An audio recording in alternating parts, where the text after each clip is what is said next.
Boa noite, galerinha, mais uma vez aqui com vocês, José no canal Vasco em Jogo. Galerinha, hoje vamos falar sobre a denúncia do Vasco no STJD e muito mais. Mas galerinha, antes disso, dá uma paradinha aí, segue a gente no canal, dá um joinha, ativa o sininho de notificações, compartilha com os amigos, para que a gente possa estar melhorando a cada dia mais o nosso conteúdo para vocês. Valeu, galera? Então vamos lá. Galera, no dia de hoje, 24/4 de 2026, o STJD abriu o processo no número 0214/2026 contra o Vasco. Quais são as acusações, José? As acusações foram o uso de sinalizadores e artifícios pirotécnicos no jogo e a mudança e remoção da câmera do VAR. A mudança e remoção da câmera do VAR. Foram essas duas acusações. Na primeira acusação, eles relatam que os sinalizadores usados por torcedores do Vasco durante o jogo contra o Botafogo. O jogo contra o Botafogo. É isso mesmo que você escutou. Essa denúncia aconteceu após o encerramento do jogo contra o Botafogo, que a gente perdeu de 2-1. Então, galera, essa primeira acusação, eu acho que eu até concordo em questão de uso de sinalizadores dentro de campo. Porque, cara, você vai para assistir um espetáculo, cara. Entendeu? Não para poder estragar o espetáculo. Porque, eu acho que esse uso de sinalizadores de dentro de campo já está ultrapassado. É uma coisa que foi lá atrás. Na época que você ainda usava a geral o Maracanã ainda tinha geral. Entendeu? Isso é muito lá atrás.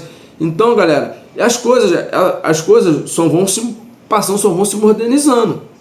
A tendência é que cada ano venha mudando, melhorando a situação em questão da torcida, em questão do show, em questão em si o jogo, entendeu? Então, nessa questão de sinalizadores, eu concordo, cara, concordo plenamente, porque não se deve usar sinalizadores dentro de campo, e vale ressaltar que também a gente, como torcedor, a gente tem que ter a consciência que, mano, isso prejudica até o nosso próprio clube, cara.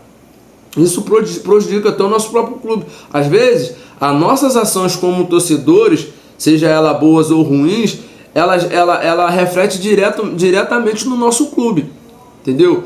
Porque hoje, o que o torcedor faz fora de campo, ela vai refletir no clube. Vou te dar exemplos aí que vocês viram aí. A gente ficou sem mando de campo por um bom tempo em São Januário, cara. E olha que foi por bobeira, cara. Tudo bem que teve briga, em alguns momentos teve briga dentro de São Januário, mas em outras equipes também teve briga dentro de clube e não foram punidas, só o Vasco que foi punido. Depois eles vieram relatar que não tinha condições do Vasco mandar clássico dentro de São Januário. Isso é um absurdo isso. Então, galera, sobre brigas também a gente já fomos punidos em questão de brigas, de perder também mandos de campo sobre brigas de torcida.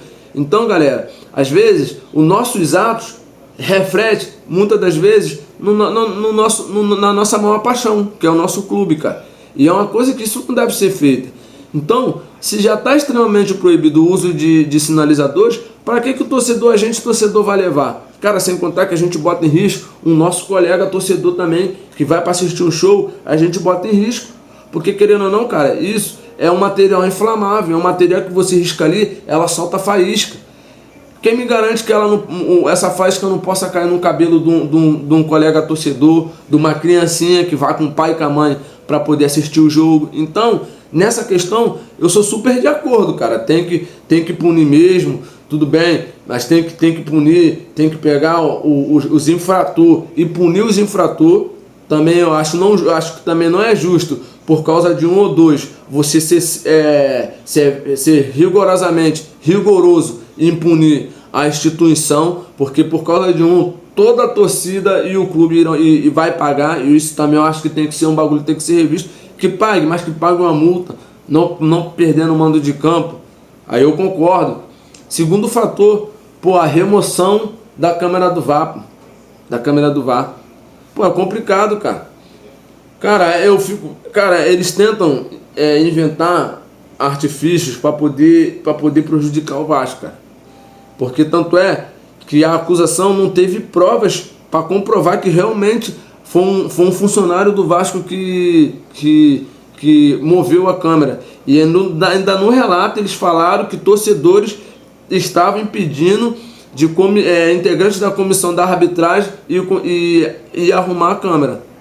Pra tu ter uma noção, eles estavam falando que o torcedor estava impedindo de a comissão da arbitragem e arrumar a câmera do VAR. E arrumar, no caso, ajeitar a câmera do VAR.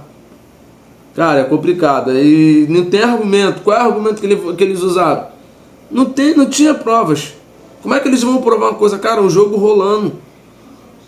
Pô, é muita coisa para poder comandar, muita coisa pra... E quer se apegar, cara, nesse momento tem que ter detalhes. E como é que você vai se apegar em detalhes num clássico daquele? Não tem como. Não tem como você pegar a detalhes uma coisa desse. E, cara, o denunciante, a denúncia foi feita pelo procurador Wagner Nascimento Magalhães, cara. E vou te falar pra você, o risco do Vasco era imenso, mano, era imenso. Porque poderia perder 10 o mando de campo por 10 jogos. Cara, tu imagina, Campeonato Brasileiro, a gente ali brigando entre a 9ª e a 10ª posição. Vai ter a parada aí para a Copa do Mundo. Você imagina, a gente perdendo 10 mandos de campo. Mano, a gente, querendo ou não, a gente tá flertando muito ali ainda com a zona do Z4. Tu imagina a gente perdendo esses 10 mandos de campo. Mano, aí o bagulho ia complicar de vez, cara. Ia complicar de vez a nossa vida no Campeonato Brasileiro. Então, tipo assim, eu acho que é motivos para poder tentar impedir da gente, cara. Porque eu vou te falar pra você. Se a gente, do jeito que a gente tá incomodando muita gente, cara, imagina a gente com um time máquina, mano. Tipo assim, um time tipo Flamengo, tipo Palmeiras. Os caras jogando pra frente, rebentando tudo. Pô, os caras vão querer arrancar o Vasco. Pô, meu irmão, um peido vai querer levar o Vasco, vai querer denunciar o Vasco no STJD. Um peido vai querer denunciar o Vasco. Então, cara, eu acho que, cara, tem certas coisas que você tem que parar para analisar antes de você entrar com o processo, cara. Então, é complicado. E se você vai entrar com o processo, você tem que entrar com todas as provas à mão, mano. Não adianta você entrar e para ter uma noção, entraram com o processo para poder justamente ganhar tempo, porque eles não tinham nem a prova para acusação eles tinham, cara. Como é que você vai fazer uma acusação sem ter prova? É isso que é complicado, mano. Mas graças a Deus o Vasco foi absolvido.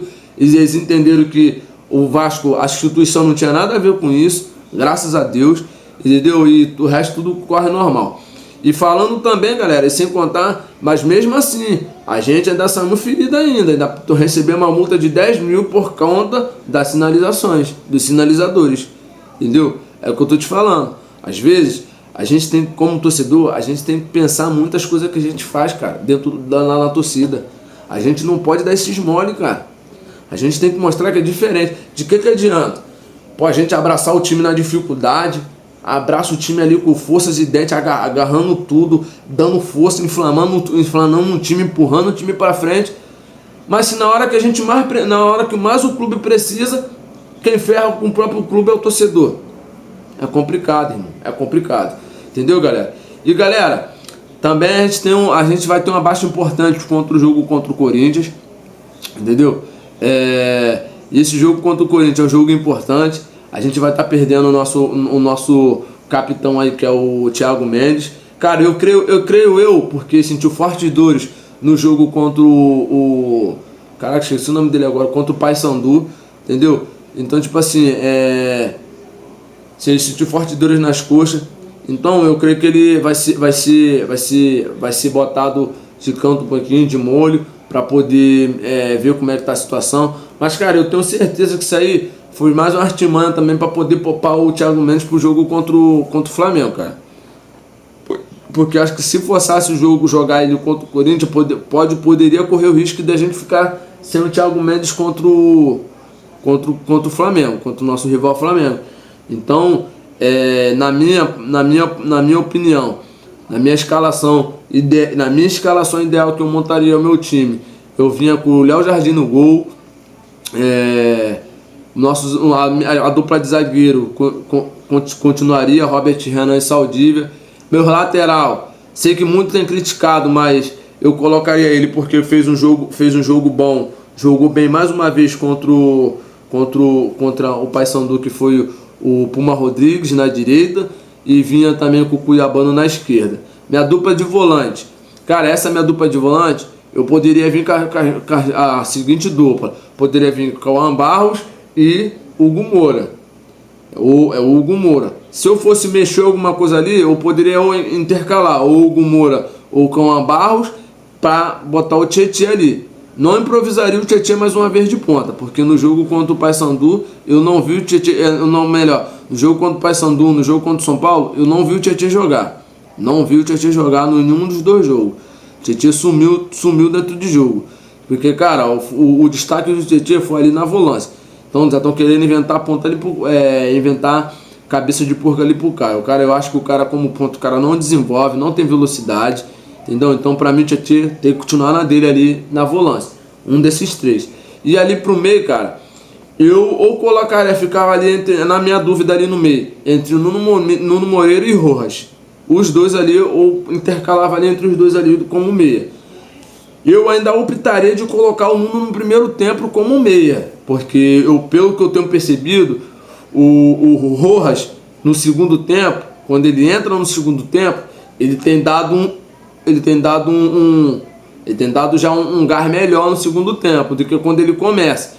Quando ele começa, ele até dá um gás, mas quando vai batendo 15, 20 minutos, ele já começa a sumir do jogo. Já começa a ficar difícil buscar o Rojas para poder botar ele no jogo. Fica um pouco meio difícil. Eu já optaria por essa seguinte escalação. Por quê? O Nuno é um cara que busca mais o jogo. Ele busca mais o jogo, tem um passe limpo. Então, eu colocaria o Nuno começando no meia, no lugar do Thiago Mendes ali, o meia de criação, e deixava o Rojas para o segundo tempo. Aí, minha sacada de mestre ali seria o Adson de ponta direita, cara. Botava o Adson de ponta direita, Andrés Gomes na esquerda, ou botava o Spinelli ou o Brenner ali de centroavante. Mano, porque a gente tendo dois pontas, ágil, habilidoso, correria, que tem a habilidade de driblar, facilidade do 1 para 1, mano, os caras ia perder a cabeça. Se tu for reparar, os dois últimos jogos do Adson, pô, foi jogos que foram jogos muito importantes, cara, contra o São Paulo e contra o Paysandu. Porque quando o cara entrou, o cara começou a rabiscar. Por quê? É dois atletas para poder marcar, dois atletas velozes, dois atletas habilidosos. Então, tipo assim, a zaga do adversário vai bater cabeça, pô, vai bater cabeça. Vai ser difícil tu fazer marcação dobrada. Então, essa é a minha opinião. Na minha opinião, seria meu time que entraria em campo no domingo contra o Corinthians lá no Neoquímica Arena. Espero que a gente, uma vez por todas, quebre esse tabu, entendeu? A gente quebra esse tabu aí para poder se manter no G10 ali e sair de lá com a vitória. Entendeu, galera? E isso aí é uma análise que, pô, eu, Josué falando, tá? Eu, Josué falando. Porque, cara, já falei, essa questão de você tá mexendo tirando o atleta de uma posição e botando um atleta que está jogando, e às vezes tá até atuando bem na posição dele. Aí tu tira o jogador que está atuando bem na tua posição e vai colocar ele numa outra posição, mano, tu acaba com o atleta. O atleta vai querer desempenhar o máximo dele ali. O atleta vai começar a errar. Aí o que acontece? A autoestima do atleta vai começar a cair. O atleta já não vai mais se sentir confiante. Tá entendendo? É uma pancada de fatores, cara. Uma pancada de fatores que ou você pode levar o sarrafo do atleta lá em cima, ou da mesma forma você pode derrubar. Vou te dar um exemplo mesmo, foi o Puma. O Puma estava embaixo na lateral direita. A melhor campanha do Puma o ano passado foi pela lateral esquerda, cara. Foi pela lateral esquerda, na ausência do Lucas Pitão. Foi na ausência do Lucas Pitão, na lateral esquerda. Que foi o ano que ele mais deu assistência, foi o ano que ele jogou mais, tá entendendo? E depois que ele voltou para ele voltou um pouquinho melhor, porque pegou confiança. Mas nem todo mundo vai ter esse feeling de pegar essa confiança, cara. Não vai. E se te pegar, se errar e ficar com aquele erro ali na mente, acabou, esquece. Tu acabou com o jogador. A confiança do jogador, meu irmão, vai por água abaixo. Então, cara, o meu pensamento é não tentar inventar domingo, cara. Não tentar inventar em domingo. Se for para inventar, mano, inventa nos caras que tá entrando e tá dando resultado, que é que é o Adson, que tá entrando bem, tá fazendo seus gols, tá entrando bem, tá contribuindo, que é o Spinelli, que entrou, fez 2 gols. O Brenner entrou bem, deu passe para gol, só que foi anulação, muito mal anulado esse jogo. Então o que acontece? Tem que botar, se for para inventar, tem que inventar assim, cara. Ou então, mano, coloca os times moleque da base, pô, já que é para inventar, entendeu? Então, galera, essa é mais a minha análise do jogo, um pouquinho do que eu acho sobre esse processo aí, essa ocorrência, essa denúncia aí do Vasco aí no STJD, entendeu? Mas graças a Deus essa denúncia aí já foi absolvida. Então, galera, é torcer agora pro jogo contra o Corinthians domingo e ter fé em Deus que a gente vai sair, se Deus quiser, a gente vai sair com a vitória de lá. Valeu, galera? Galera, muito obrigado mais uma vez aqui com vocês usando o canal Vasco em Jogo. Valeu, galera? Tamo junto, galera.